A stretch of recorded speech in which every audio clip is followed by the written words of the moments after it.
अब हम बात करेंगे डोमेस्टिक इनकम और नेशनल इनकम की। तो डोमेस्टिक और नेशनल इनकम सुनने में काफ़ी सिमिलर से लगते हैं, लेकिन है अलग। अलग क्यों है? क्योंकि डोमेस्टिक इनकम अगर मैं कहूँ तो वो है इंडिया की इनकम। इंडिया की इनकम मतलब इंडिया की जो डोमेस्टिक टेरिटरी है, जो हमारी डोमेस्टिक टेरिटरी है, डोमेस्टिक टेरिटरी पहले समझाया था।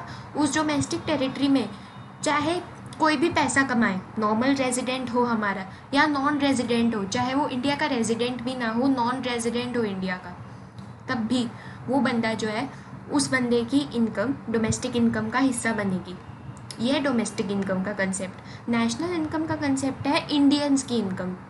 इंडियन समझते हो? अब मैंने इंडियंस वर्ड यूज़ की है, हालांकि ये एग्जैक्टली इंडियंस की इनकम नहीं है, इंडिया के नॉर्मल रेजिडेंट्स की इनकम है, ठीक है।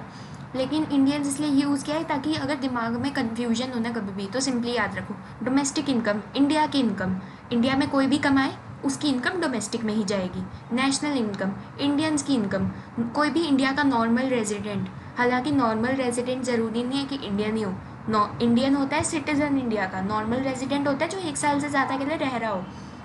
लेकिन अभी हम बट जस्ट फॉर याद रखने के लिए, ठीक है, जस्ट फॉर रिमेम्बरेंस सेक हम ये इस तरीके से याद रख सकते हैं, दिमाग में रख सकते हैं, ठीक है। तो नेशनल इनकम हो गई इंडियंस की तनख्वाह। अब इंडियंस में कौन कौन आएंगे? इंडियंस मतलब इंडिया के जितने भी नॉर्मल रेजिडेंट्स हैं, इंडिया के जितने भी नॉर्मल रेजिडेंट्स हैं, फ़र्क नहीं पड़ता कि वो यहाँ पर रह रहे हैं इंडिया में या बाहर रह रहे हैं। हो सकता है वो 5-6 महीने के लिए बाहर चले गए हो, तब भी वो रहेंगे तो इंडिया के नॉर्मल रेजिडेंट्स ही। तो जितने भी इंडिया के नॉर्मल रेजिडेंट्स हैं, चाहे वो हमारे देश में रहे बाहर के देश में रहे, उनकी तनख्वाह नेशनल इनकम में आएगी। नेशनल इनकम क्या है? Sum total of factor incomes. Total कर दिया सब फैक्टर इनकम्स का। फैक्टर इनकम्स मतलब क्या?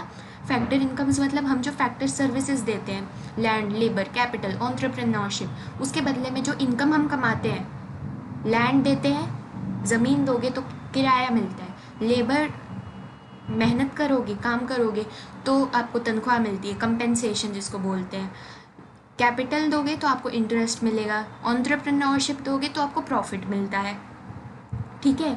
इन सब फैक्टर इनकम्स का सम टोटल क्यों है यहाँ पर? सब स्पेशली फैक्टर इनकम्स क्यों कहा गया है? क्योंकि जो भी ट्रांसफ़र इनकम्स है, पहले भी बताया था, ट्रांसफ़र इनकम्स, वो इनकम्स जो अनअर्नड इनकम्स है, जिनके लिए आपने कुछ काम नहीं किया, आपको ऐसे ही फ्री फंड में मिल गई हैं, ठीक है, वो नहीं आएंगी नेशनल इनकम में। वो आएंगी जो आपने असल में कमाया है। किन की आएंगी? इंडियंस की आएंगी, इंडिया के नॉर्मल रेजिडेंट्स की आएंगी। कोई फ़र्क नहीं पड़ता कि वो इस देश में रह रहे हैं या बाहर के देश में रह रहे हैं, इंडिया के नॉर्मल रेजिडेंट्स होने चाहिए बस, ठीक है।